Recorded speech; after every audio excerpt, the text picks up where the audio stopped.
2023 онд Европыг дайлаар мартахаар бэлтгэлсэн. За энэ аяллахын бичлэгийг тавхан цувралаар хүргэе гэж бодож байна. За бидний Flames компани байна. Мэдээж автомашин донтож явах учраас маш их материалыг бид машинд бэлтгэж хийсэн.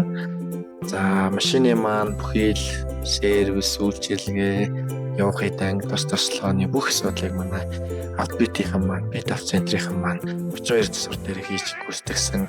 За спонсоруудынхаа логог мэдээж биднээс байршуулж машин дээрээ бас наасан эднийг маань манай Батолд найз маань өөрөө гардан хэвлж мөн одоо ивент гэж спонсорын бас бэлэг гардуулж өгсөн байгаа. За ингээд 2023 оны 6 дугаар сарын 21-ний өдөр за 22-нд очиж Шонхла Колонкоос хийж маань би осоор хэлсэн байгаа. За ингээд алтан болгоны зүг зэн жалаага залсан да.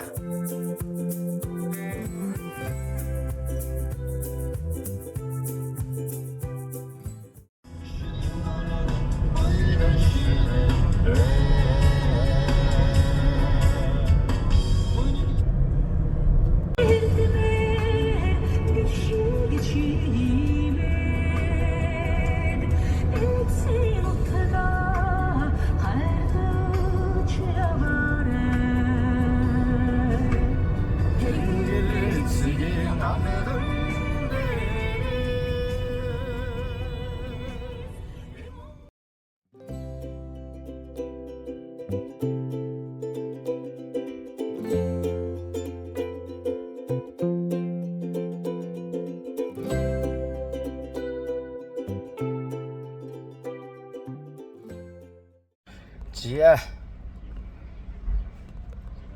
автомашинтай аялал эхлээд эхний өдрөө эхний хил дээрээ Сэлэнгэ аймаг Алтан булаг.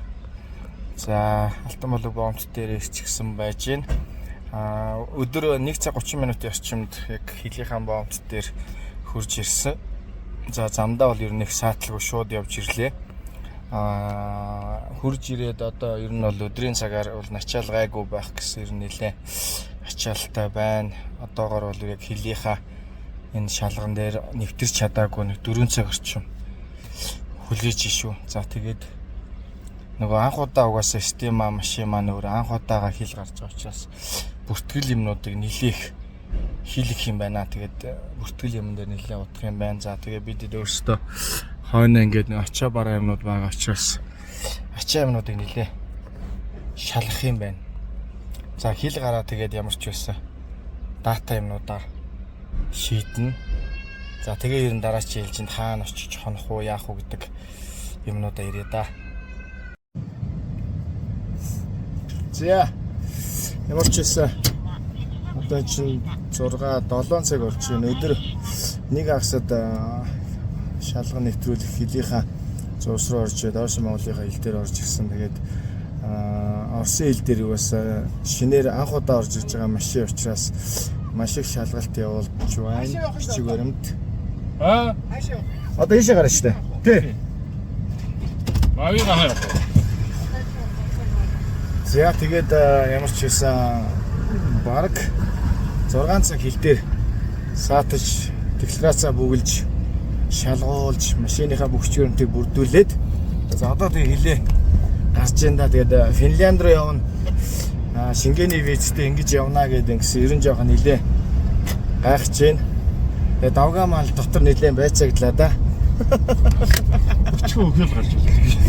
Ерөнхийдөө зүгээр нөгөө автомашинаа орс руу оруулаад зарчих гэдэг байдлаар угаасаа айгүй ханддсан байна. Тэгээд машинтайгаа буцаж орж ирэх шүү. Хэдний дотор орох уу, виз хэтрүүлэхгүй үстэй энтер гэдэг юмнуудыг л ерөнхийдөө маш их асууж ярьдаг юм байна да. Энэ тал руу гарах юм байна. За тэг ямар ч байсан хилийнхаа шалганыг нэвтэрчлээ. Тэгээд одоо цаашаага замаар явъя да.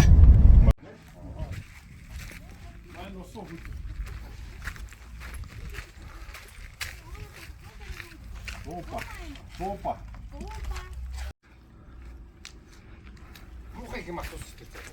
Хань уус айгүй их юм асуух юм а тий.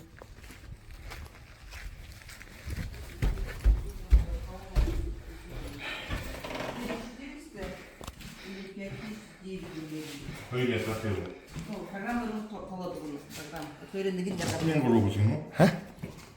5000 рубль. 4900 рубль байгаа юм уу? 4400 программанд оруулах хэрэгтэй. Сайн нэг цаг гаруйны өмнө болов. Ийм дугаар. Зян дугаараа асууж чинь датаны яах юм бол тэгээд дээрэс нь даатгалын асуудлаас яригдчихээн. Тэгээ ер нь бол яг нэг 4400 5000 орчим гэсэн рублийн даатгал хийгдэх юм байна. Тэгээд дугаар нь одоо бас бидэн дээр нэг Орос дугаар байгаа. Тэгээд тэр дугаараа цэнэглүүл яах вэ гэдэг асуудал байна. Хоёрдугаар цэнэглээд одоо зөвхөн нэг улаан үд эрхүү орчимд байж цаашаа бүр одоо нэг Орос руугаа явах тал руугаас ашиглаа бол дата юм тарифын яад юм бол тэр талаар бас манайд ерөнхийдөө бас нэлээд сайн тодруулж асууж шүү. За тэгээд энэ талаар одоо тэгэл нэг даатгалын маань нэгдүгээрдэг бас яг албаашны даатгалаа хийлгэн. За тэгээд дугаараа цэнгэлж аваад тэгэл цаашаа ерөнхийдөө хөдлөлөө одоо эндээс бол ер нь бол одоо ингээд сүлжээгөө Монголын сүлжээ бол ерөнхийдөө барихаарг болж шүү.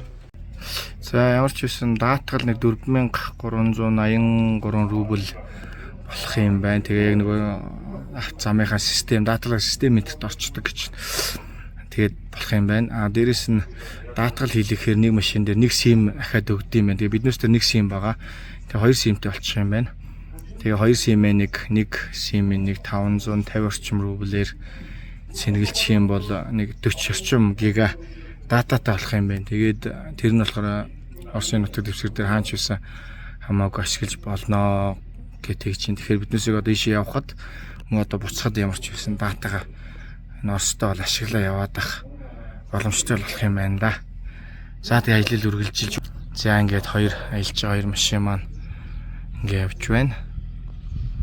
За ерөөсөө нөгөө ялааны тор энтер хийхгүй бол ерөөсөө бүр маш хүнд байна шүү. Бас нэлээд асуудалтай байна.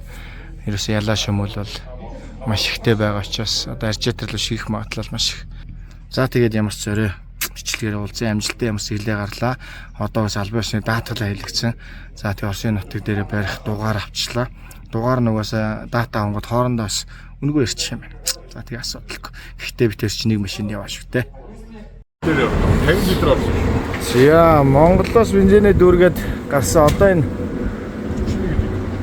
Кусины дээр бензинээ хийх гэж байна.